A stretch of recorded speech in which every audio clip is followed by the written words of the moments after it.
Salmo de número 92, a partir do versículo 1, o texto diz o seguinte: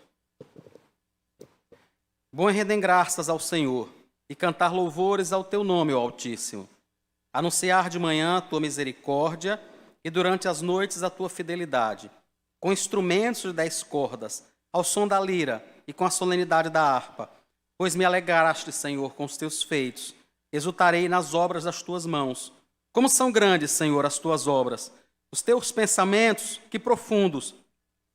O tolo não compreende, e o insensato não percebe isto.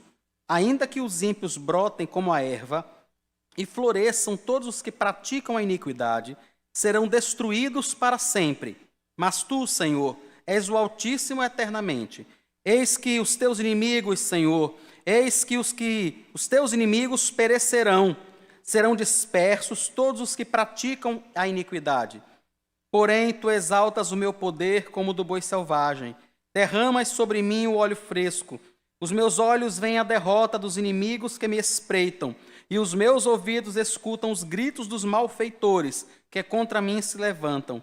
O justo florescerá como a palmeira, crescerá como o cedro no Líbano. Plantados na casa do Senhor, florescerão nos átrios do nosso Deus. Na velhice ainda darão frutos, serão cheios de seiva e de verdor, para anunciar que o Senhor é reto, Ele é a minha rocha, e não há nele injustiça. Amém. Senhor, ensina-nos a louvarmos ao Teu nome. Ensina-nos, nós precisamos aprender do Senhor, é por isso que somos convidados pelo Senhor e trazidos pelo Teu Espírito à Tua casa, a casa do Senhor, local que o Senhor tem separado para adoração ao Teu santo nome. Te pedimos que no nome de Jesus ajude-nos a compreender a Tua revelação e assim amarmos mais ao Senhor. Nós te oramos agradecidos no nome de Jesus. Amém. Quando nós lamentamos, irmãos, nós choramos diante de Deus, nossas aflições, né?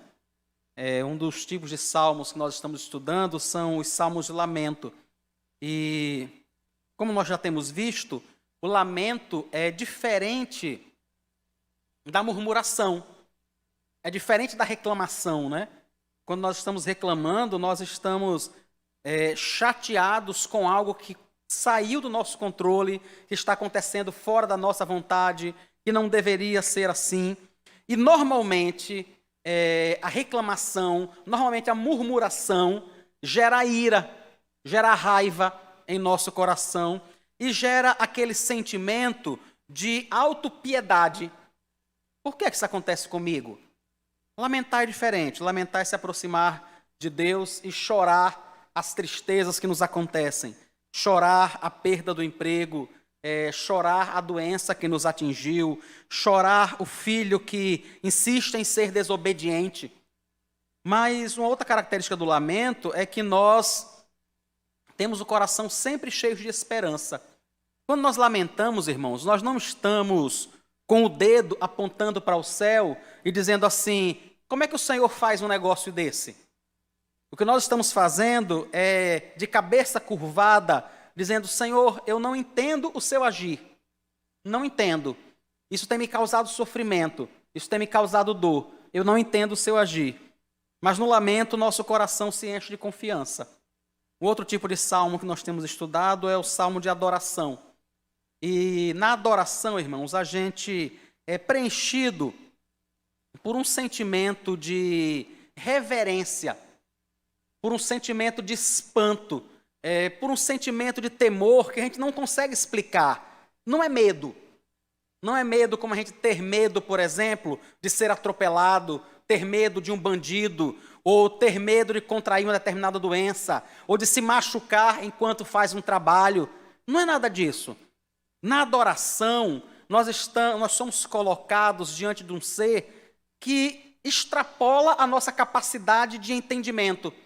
A gente sabe que é bom, a gente sabe que é perfeito, a gente sabe que é maravilhoso, mas foge a nossa capacidade até de expressar o que a gente está sentindo. A gente simplesmente fica mudo. Não sei se vocês já ouviram pessoas dizerem o quanto, em algum momento, acabaram perdendo a própria voz diante da adoração a Deus. simplesmente sem saber o que dizer. Esse sentimento enche o nosso coração quando nós adoramos ao Senhor, quando chegamos diante dele. E parece, irmãos, que junto com esse sentimento, a única atitude que nos parece razoável é se jogar no chão. A única atitude que parece razoável é se prostrar. A gente geralmente não quer fazer nenhum pedido, a gente não quer dizer nada, a gente não quer abraçar, a gente não quer tocar, a gente não quer fazer nada. A gente está diante de um ser que é tão grande, que é tão potentoso, que é tão maravilhoso, que é tão sobrenatural, que é tão, a gente não sabe nem descrever o que ele é, que o único desejo, a única coisa que preenche o nosso coração é aquela vontade de se lançar aos pés dele, não sem saber nem o que dizer. Isso é adoração. No salmo que nós vamos ver hoje, nós vamos ver um salmo de louvor. O louvor é quando nós reconhecemos que há um Deus todo-poderoso no céu e Ele tem feito algo em nosso favor. Ele tem cuidado de nós. O louvor, irmãos, enche o nosso coração de alegria e de gratidão. Quando nós louvamos a Deus, nós entendemos que não somos merecedores. Isso é interessante. Você não consegue louvar se você se entende merecedor. Por algum acaso, você fica extremamente alegre, agradecido, cheio de muito obrigado, quando seu patrão lhe paga o salário. Graças a Deus que ele pagou. Mas ele não fez mais do que a obrigação dele. Você trabalhou o mês todo, você prestou o serviço contratado. O esperado é que essa pessoa te pague. Você fica grato por ela ter cumprido a obrigação dela. Mas é só isso. Por que muitas vezes eu e você não conseguimos louvar verdadeiramente a Deus? Porque a gente entende que merece tudo o que Ele tem feito. Na realidade, a gente merece mais.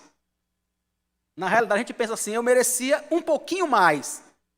Por que a gente não consegue realmente ter essa alegria no coração, essa gratidão? Por que a gente não consegue chegar realmente diante de Deus quando estamos na hora da refeição e dizer mais do que palavras ensaiadas e repetitivas de cada refeição, né? É claro que de um modo muito exagerado, alguns de nós se aproximam do prato, da refeição e que faça mal, que faça bem, em nome de Jesus, amém.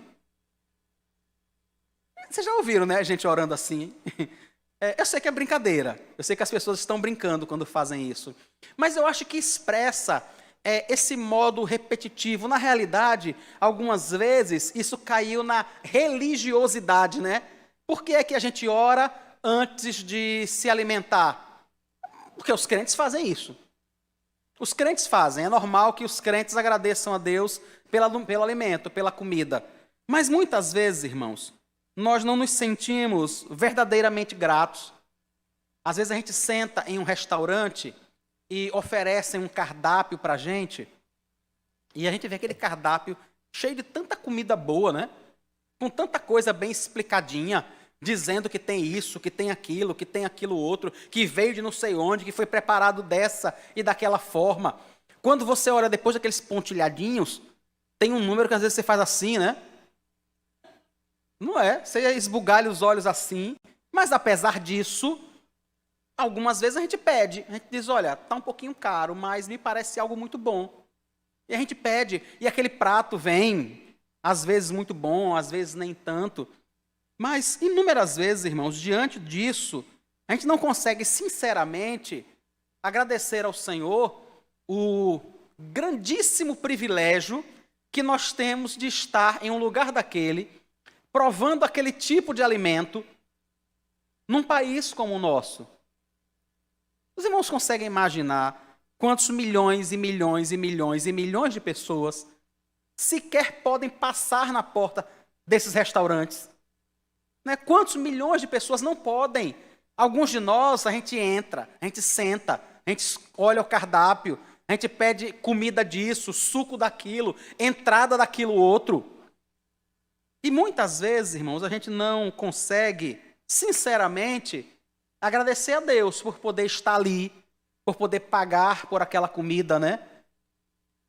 Acho que talvez se a gente entendesse o quanto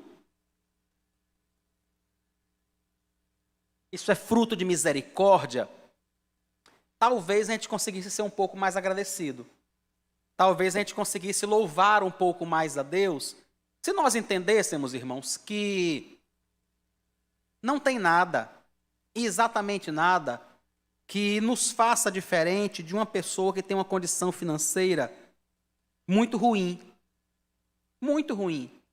Você pode dizer assim, não, mas eu trabalho. Mas eu fiz isso, eu fiz aquilo.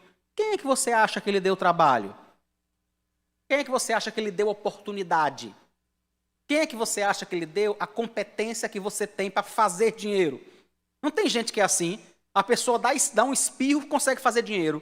Qualquer coisa que ela olha, que ela pense, ela ganha dinheiro, ela produz um modo. E acha que isso veio de onde? Se não de Deus. Tudo que nós temos, irmãos, o ar que nós respiramos, e tudo que é decorrente daí, o alimento, a roupa que nós vestimos, né? Tem coisa mais complicada do que você parar diante de um guarda-roupa lotado de roupa, que às vezes nem cabe, de tanta roupa, nem cabe ali. Já tem que botar em gaveta, já tem que botar em outros lugares, e você parar perto da hora de vir para o culto e chegar à conclusão que não pode ir porque não tem uma roupa. Não, diga, rapaz. Se não dá vontade de dizer assim, por que não cai um raio? Diga, como é que a criatura às vezes para diante de um guarda-roupa cheio de roupa, não cabe mais ali. Não cabe, não tem mais onde botar. Se comprar mais roupa, vai ter que comprar um outro guarda-roupa. Mas às vezes chega à conclusão, não, eu não posso ir. Eu não tenho uma roupa. Entendem o quanto isso é fruto dessa ingratidão e do quanto isso atrapalha e do quanto isso nos impede de louvar verdadeiramente a Deus? Quem é que consegue louvar a Deus quando não tem uma roupa para ir para o culto? Entende? Quando você se imagina e se percebe como uma pessoa que não tem uma roupa para ir à igreja, você não consegue louvar. Você não consegue ter gratidão no coração. Só quando você olha para aquele guarda-roupa, abarrotado de roupa, pendurado, dobrado, nas gavetas, embolada, porque não cabe mais em canto nenhum, quando você para diante de tudo isso e agradece a Deus por tudo que Ele tem dado, por tudo que Ele tem feito. Quando a gente reconhece, irmãos, que temos recebido muito, muito, muito, mas muito mais do que merecemos e muito mais do que muita gente recebeu, a gente conseguiria agradecer. A gente conseguiria dizer, Senhor, obrigado, obrigado. Talvez ainda falte aquele vestidinho salmão que eu vi em tal lugar, mas obrigado pelo que já tem aqui. Obrigado. Já é suficiente. Já dá para ir para o culto hoje. Acho que um dos maiores problemas nossos é essa ingratidão. Quando nós louvamos ao Senhor, nosso coração precisa estar preenchido, né?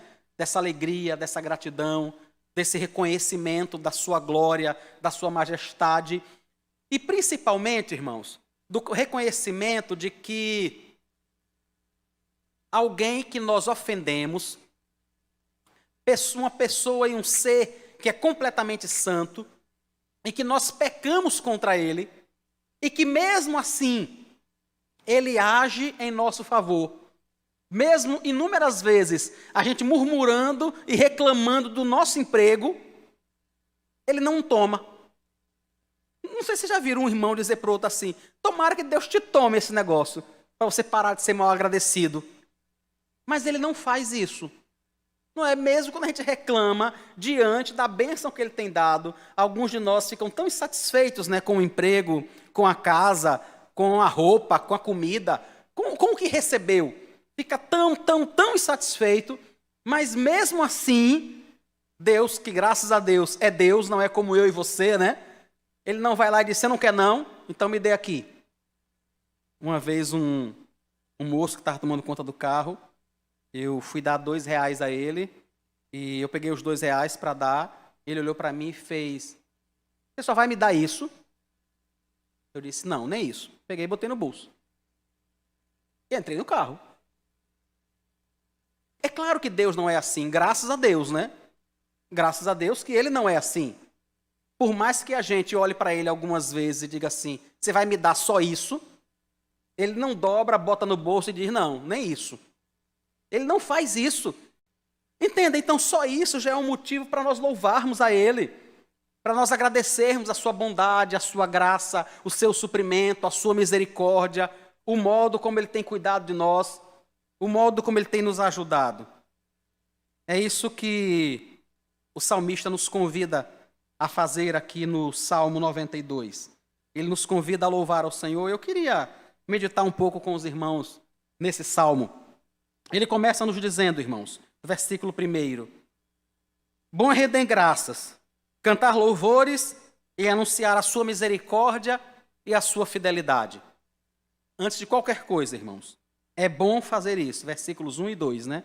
É bom render graças, é bom cantar louvores, é bom anunciar de manhã a sua misericórdia e durante as noites a sua fidelidade.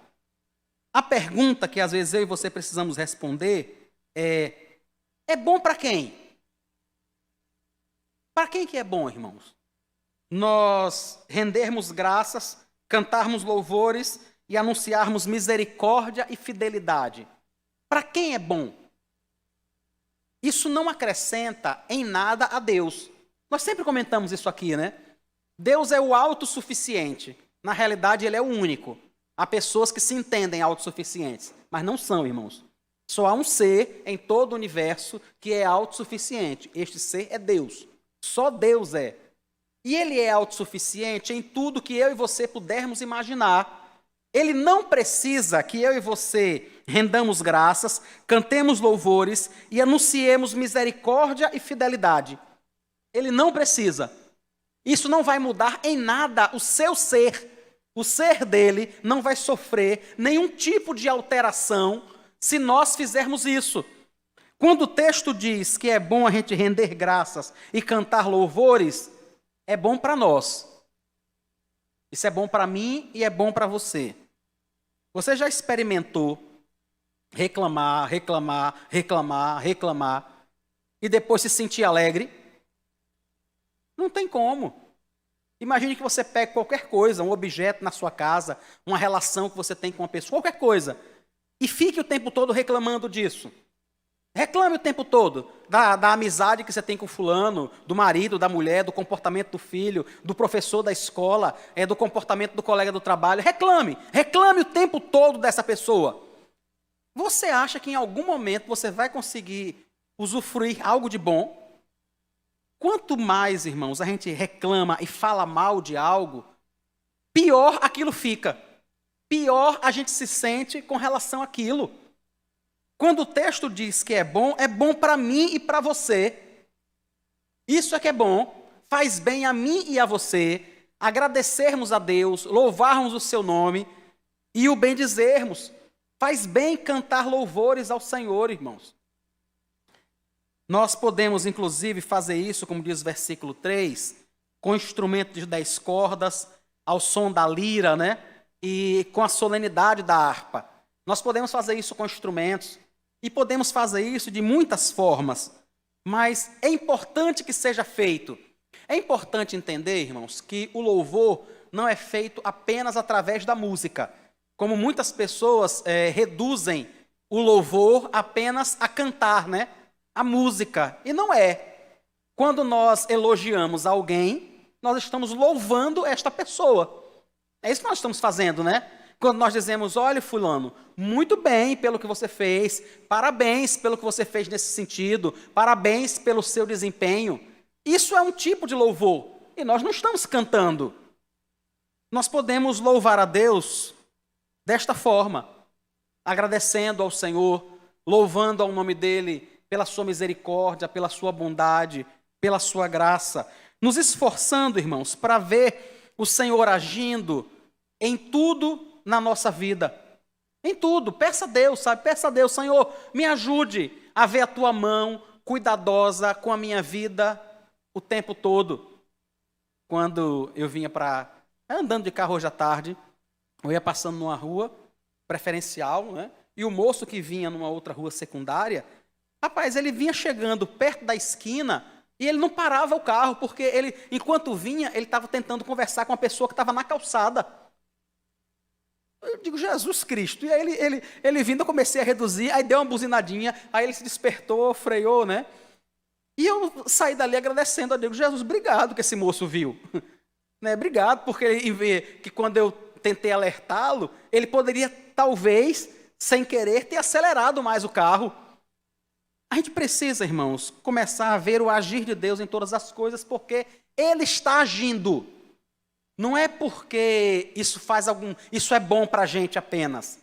Não, Ele está agindo. Isso não é uma técnica para a gente se sentir melhor. Não é, irmãos. Ele está agindo. Em tudo que acontece à nossa volta, Ele está agindo. É Deus, irmãos, quem faz com que crianças cresçam. Vocês acham que uma criança quietinha como Benjamim chegaria à idade adulta se não fosse Deus? Nem ele e nem nenhum de nós, irmãos. Nem nenhum de nós. Não mais de jeito nenhum. Eu lembro, eu pequeno, minha mãe saiu, foi num açougue comprar um pedaço de carne, alguma coisa. Eu peguei um cabo de vassoura, cismei que era o Batman, corri, botei assim no chão, pulei e meti a cabeça numa calçada. Quando ela chegou, estava lá eu com a cabeça aberta, todo ensanguentado. E minha mãe, desesperada, rapaz, eu não posso ir aqui na esquina fazer um negócio. Irmãos, é Deus quem faz isso. Foi Deus quem permitiu que eu cortasse apenas a testa e não perdesse um olho. Entendem que é Deus que está agindo em nosso favor constantemente? Então perceba isso e renda graças, cante louvores com instrumentos, cante louvores na igreja, cante louvores em casa. É complicado que às vezes a gente vê gente, por exemplo, tão animada para cantar o hino do seu time, quando esse faz uma boa campanha, tem uma vitória ou coisa parecida, né? Mas tão acanhado para cantar na igreja. Não é tão acanhado. E eu não estou falando, irmãos, de cantar alto, não. E eu seria a última pessoa para falar isso. A minha voz é muito baixa. Eu tenho dificuldade mesmo em... Se não fosse um negócio desse aqui...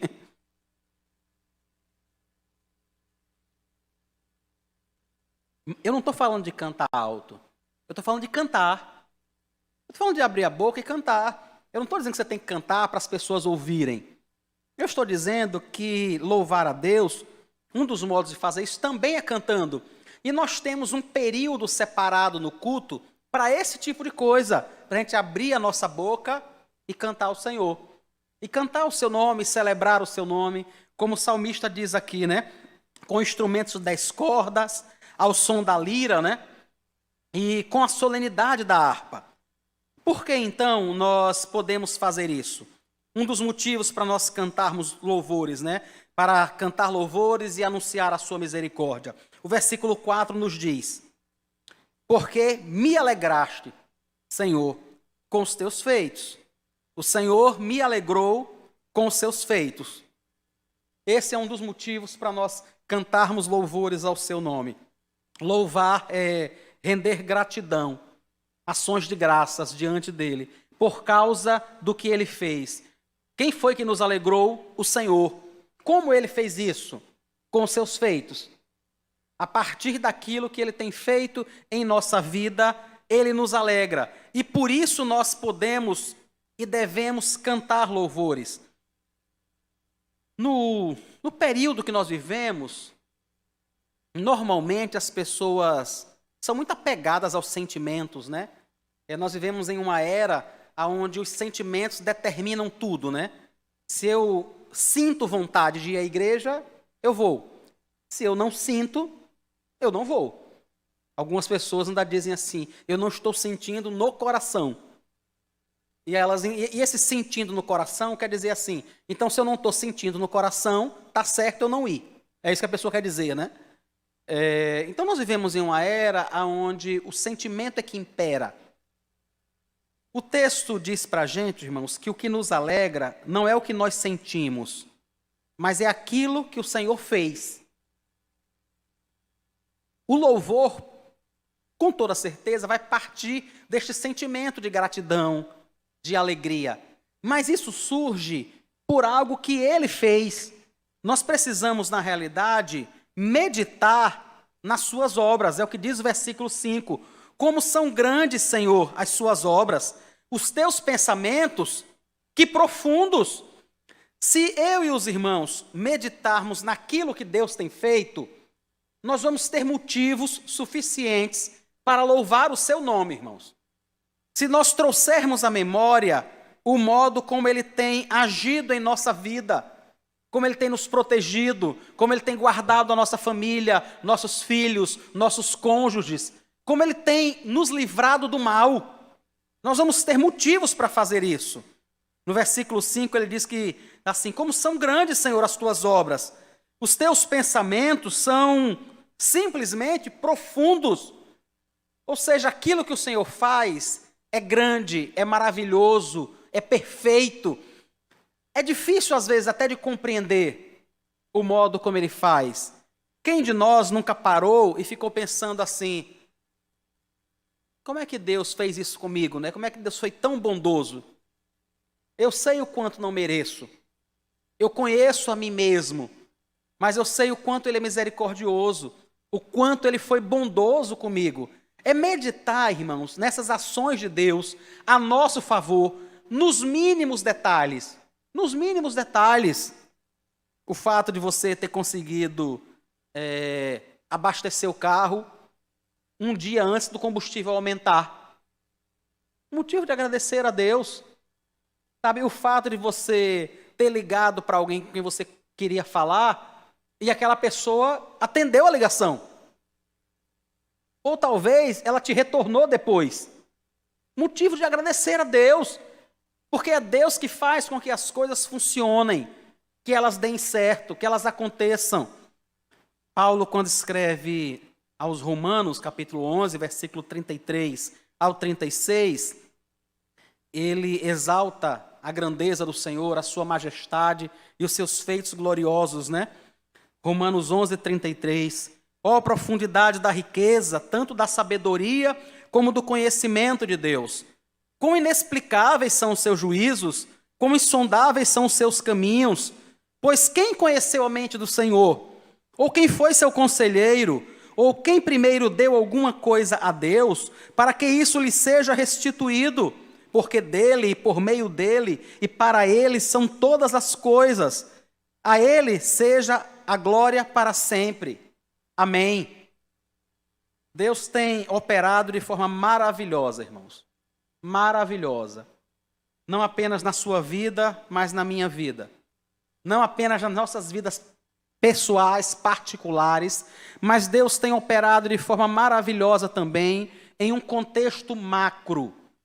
Irmãos, nenhuma empresa, média, pequena ou grande, fecha apenas porque alguém cometeu uma falha.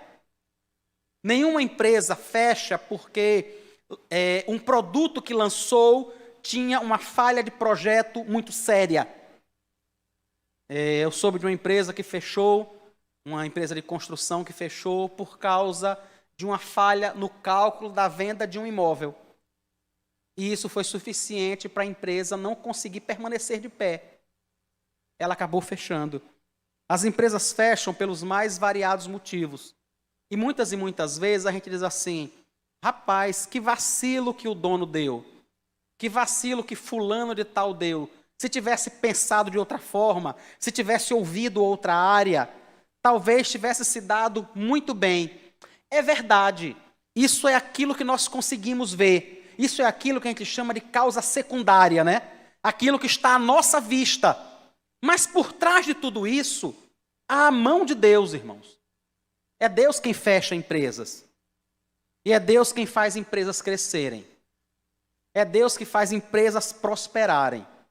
É Deus que faz, irmãos, a economia de países irem muito bem ou irem muito mal. Eu sei que a gente pode dizer assim, mas isso não é uma falha do ministro da economia, da equipe econômica. Também. Mas eu volto a dizer, a falha da equipe econômica é apenas um reflexo da ação de Deus. É Deus quem faz com que economias cresçam ou se acabem. É Deus que faz com que empresas que nascem hoje se tornem muito grandes ou que simplesmente desapareçam. Tem um canal no YouTube chamado Aline em Israel, ou em Israel com Aline. É um nomezinho desse. Israel com Aline, né? Tá. Ela conta que ela é guia turística em Israel e que praticamente perdeu o emprego com a pandemia. E aí ela resolveu, como ela é brasileira, ela fala português e ela mora lá e ela conhece o idioma, ela tem raízes em Israel.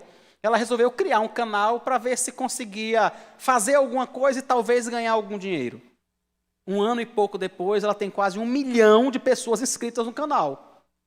Irmãos, pouco mais de 1 ano, uma pessoa tem mais de 900 mil pessoas inscritas em um canal. Aí você pode dizer, não, a Aline é muito boa. Não estou duvidando disso, não. E é mesmo. Ela faz o trabalho dela com muito esmero, com muita dedicação. Mas quantas pessoas fazem com muito esmero e dedicação e não foram para canto nenhum? É Deus, irmãos, quem conduz todas as coisas. É Deus. O interessante é que aquele que não percebe isso, que não nota a ação de Deus, o texto chama essa pessoa de tolo. Versículo 6 diz assim: o tolo não compreende, o insensato não percebe isso. Veja que interessante, né? Quem não percebe isso é um tolo e um insensato. E aí ele passa a explicar o que essa pessoa não percebe, no versículo 7. Que ainda que os ímpios brotem como a erva e floresçam, todos os que praticam a iniquidade serão destruídos para sempre. Se eu e você não percebermos a ação de Deus na humanidade, se eu e você não percebermos a ação de Deus por trás do coronavírus ou de qualquer outra coisa que aconteça, irmãos, nós somos tolos. Nós somos tolos. Quem conhece a Deus sabe que o Senhor está agindo. Quem conhece a Deus sabe que mesmo pessoas más, que parecem se dar bem em tudo, não tem esse tipo de pessoa que incomoda, e não incomoda só a gente, não. Incomodou Asaf também, né? Nosso irmão Asaf, no Salmo 73, ele começa dizendo, olha, o Senhor é bom, mas os meus pés quase escorregaram, quase que eu perco a fé. Olhando para gente má, gente ímpia, gente tola, e que se dá bem o tempo todo. Tudo para eles parece que dá certo. E Asaf diz, eu quase perdi a minha fé com isso, de ver gente ímpia, gente ladrona, gente corrupta, se dando bem. Mas ele disse que percebeu que o fim deles estava próximo. É isso que Asaf diz. E é isso que o salmista disse para a gente também. Eu e você podemos louvar ao Senhor, irmãos, e devemos louvá-lo, porque ainda que o ímpio pareça florescer, ele vai cair. Ele não vai permanecer. De jeito nenhum. O salmista diz no Salmo 1 que o ímpio não vai permanecer na congregação dos justos. Não vai. E os pecadores, eles não vão prevalecer no juízo. Não vão, irmãos. Os ímpios, pessoas que praticam o mal, elas podem se dar bem temporariamente. Mas eu e você deveríamos perceber que não vai ser assim para sempre. E aí nós temos 2 caminhos, irmãos. 2. Um deles é você não notar isso, você não reconhecer que a maldade vai encontrar o seu fim, vai encontrar a justa punição da mão de Deus. E aí, percebendo, achando que Deus não vai fazer isso, você fica com raiva, você fica triste, você perde a paz, você deixa de confiar em Deus, porque você tem a impressão de que o mal nunca vai ser detido. E o texto diz que quem pensa assim é um tolo. Quem pensa assim é um tolo.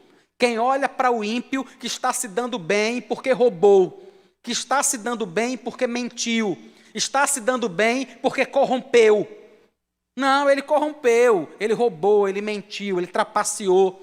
E está tudo bem, não acontece nada de mal com ele. Diz o texto, quem pensa assim é um tolo. É um tolo. Porque o Senhor vai acabar com essa pessoa. O Senhor vai acabar com o mal.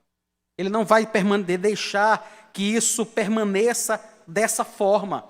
Irmãos, os cristãos têm um modo diferente de pensar Quando o Senhor Jesus, em Mateus 6, ele fala sobre o suprimento diário, né?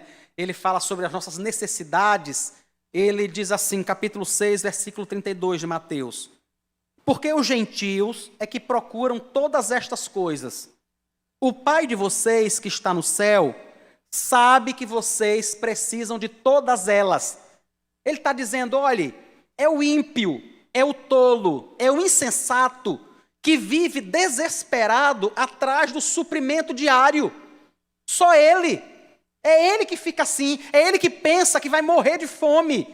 Só quem pensa que vai morrer de fome, irmãos, é o ímpio, é o tolo, é o insensato. O Senhor Jesus diz, o pai de vocês, ou seja, você tem um pai.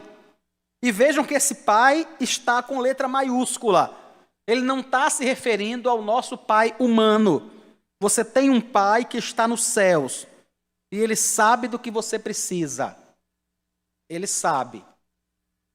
Ele diz, olha, quem pensa de forma contrária é um tolo, não os cristãos. Os cristãos olham para a prosperidade do ímpio, olha para a pessoa que comete o mal, que mente, que trapaceia, que rouba, que faz empresas falirem. O cristão olha para essa pessoa e diz que Deus tem misericórdia de você. O seu fim vai chegar. Que você se arrependa, porque o Senhor vai vir atrás de você. Não tenha dúvida. O braço do Senhor vai lhe alcançar. É assim que o cristão pensa.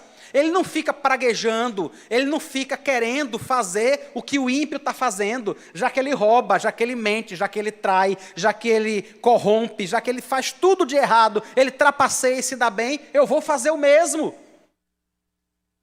Quem pensa assim é o tolo, é o insensato. O Filho de Deus não. Ele louva ao Senhor. Ele louva a Deus porque o Senhor vai colocar um fim nele.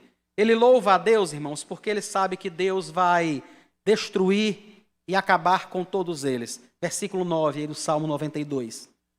Eis que os teus inimigos, Senhor, eis que os teus inimigos perecerão, serão dispersos todos os que praticam a iniquidade.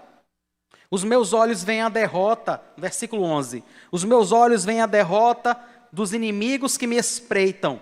E os meus ouvidos escutam os gritos dos malfeitores que contra mim se levantam. Deus não vai permitir que o ímpio, que o pecador, não vai permitir que essa pessoa prospere. Ela pode florescer por pouquíssimo tempo, irmãos. Pouquíssimo tempo. Diz o versículo 7 que ele pode brotar como a erva. Ou seja, uma gramínea, né? Algo que, assim que pega um pouco de sol, seca. Quando a gente plantou a grama nesse nosso jardim aqui, ou lá na Betesda, o quanto a gente teve que molhar. A gente esquecia um pouco de molhar, começava a secar. A gente chegava aqui no domingo, estava seco. É assim a prosperidade do ímpio. É assim a prosperidade daquele que trapaceia, daquele que rouba, daquele que adultera, daquele que corrompe. É assim a prosperidade dele. É muito temporária, logo, logo ela vai secar e vai murchar. Não é assim que acontece com o servo de Deus. Por uma coisa muito simples. O versículo 8 diz assim, mas tu, Senhor, és o Altíssimo eternamente. Tu és o Altíssimo. A nova versão transformadora, a NVT, traduziu esse versículo da seguinte forma. Mas tu, Senhor, serás eternamente exaltado. Por que é que ele vai ser eternamente exaltado? Porque ele vai fazer com que o bem triunfe. Porque ele é o próprio bem. Porque o mal não vai permanecer. Por isso nós podemos louvar ao Senhor, irmãos. No versículo 10, o salmista diz, porém tu exaltas o meu poder como o do boi selvagem. Derramas sobre mim o óleo fresco. Enquanto o Senhor dispersa os seus inimigos, é o que está no versículo 9. Por que dispersar, né? Porque a ideia é que quando há muitos inimigos juntos, eles se tornam mais fortes, né? O que é que Deus faz? Separa todos eles. É como se tivesse um monte de baratas juntas e Deus simplesmente espalha cada uma delas por um lugar.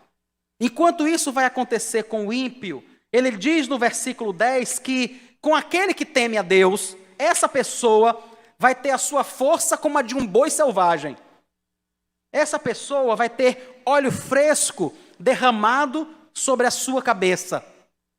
Esse óleo fresco, ou óleo de qualidade, como é dito em outras traduções, é algo que as pessoas ricas e que tinham dinheiro usava para ungir alguém que recebia em sua casa. Ele recebia alguém em sua casa e aí colocava um pouco de óleo sobre essa pessoa, um óleo caro. E ele diz, é isso que Deus vai fazer conosco.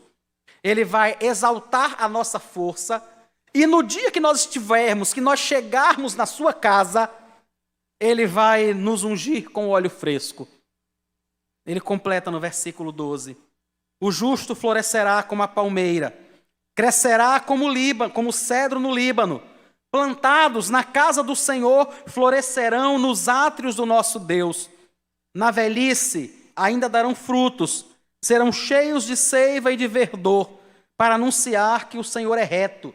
Ele é a minha rocha, e nele não há injustiça. O ímpio, diz o versículo 7, ele brota como uma erva. Ou seja, o florescimento dele é muito breve, é falso na realidade, Você olha para uma graminha que às vezes parece tão verdinha agora, você passa um dia sem molhar e ela está toda seca. Ele compara o justo a uma palmeira. Você não precisa estar molhando uma palmeira, irmãos. Uma das características da palmeira, e é por isso que em Sergipe tem muito coco, e tem muitas palmeiras, é porque a raiz dela não é espalhada. A raiz dela vai profundo procurar água. Não é interessante? Uma graminha não, uma erva não, como é o ímpio. Ele nasce em qualquer coisa, em cima de uma pedra que tem um pouquinho de areia, aquela graminha nasce. E da forma fácil como ela nasceu, ela morre. O justo não. O justo é como uma palmeira, irmãos. As suas raízes são profundas. São extremamente profundas. Ele, mesmo na velhice, ele ainda vai dar frutos. Mesmo na velhice, ele ainda vai anunciar que o Senhor é reto. Ainda vai anunciar que o Senhor é a minha rocha. Ainda vai anunciar que no Senhor não há injustiça. O salmista no Salmo 23, irmãos, ele diz que nós vamos habitar na casa do Senhor para todo sempre. Salmo 23, versículo 6, ele diz assim: a bondade e a misericórdia certamente me seguirão todos os dias da minha vida, e habitarei na casa do Senhor para todo sempre. Vale a pena ser justo, vale a pena louvar ao Senhor, irmãos. Vale a pena ser grato ao Senhor. Não porque isso é bom para Ele, mas porque isso é bom para nós. Vale a pena louvar ao Senhor porque Ele tem operado poderosamente. Ele tem operado maravilhosamente. Mesmo quando eu e você temos a impressão de que as coisas estão erradas, que não deveriam seguir esse rumo. Talvez sim. Uma coisa é certa, irmãos. Elas não estão perdidas. Não estão. Porque há um Deus no céu, há um Senhor todo-poderoso, no qual não há injustiça, e que nós podemos anunciar a sua retidão, a sua bondade, que nós podemos anunciar o seu poder. Então louve a Deus, louve mesmo, em vez de reclamar, em vez de achar que você merecia tudo que está lhe acontecendo de bom, e por isso não tem por que agradecer. Agradeça ao Senhor, louve o seu nome. Louve porque a gasolina está cara, mas você nunca ficou parado com o carro na rua. Não é? A carne está cara, mas ela continua na sua mesa. Talvez a inflação nunca tenha estado tão alta, mas você continua gordinho. Continua comendo, se alimentando, continua bem. Está tudo bem, o Senhor tem cuidado demais de nós, irmãos. Que nós possamos louvar ao Senhor. agradecer a Ele pela sua misericórdia, pela sua bondade, pela sua graça sobre a nossa vida. Louvar ao Senhor faz muito bem, irmãos. Lembre do conselho do versículo 1. Bom é render graças ao Senhor e cantar louvores ao teu nome, ó Altíssimo. Vamos louvar ao Senhor, vamos orar e agradecer a Ele. Senhor Jesus, nós te louvamos por tudo que o Senhor tem nos feito. Te louvamos por todo o bem que nos tem alcançado. Te louvamos porque, antes de qualquer coisa, o Senhor nos deu Jesus Cristo, o pagamento pelos nossos pecados. O Senhor moeu o seu próprio Filho para que nós pudéssemos ter acesso ao céu, para que nós pudéssemos ser plantados na casa do Senhor para todo sempre, para que nós pudéssemos florescer na tua casa, não apenas aqui neste mundo, mas para todo sempre. Muito obrigado, Senhor Jesus, muito obrigado pelo que o Senhor fez por nós. Nós louvamos ao Senhor por tudo que o Senhor tem feito diariamente por nós. E nós te pedimos nesta noite, nos ensina a te louvar, nos ensina a cantarmos ao teu nome, alegra o nosso coração, ajuda-nos a percebermos os teus maravilhosos feitos, a tua atuação poderosa em nossa vida, Pai. Tenha misericórdia de nós te pedimos no nome de Jesus. Amém.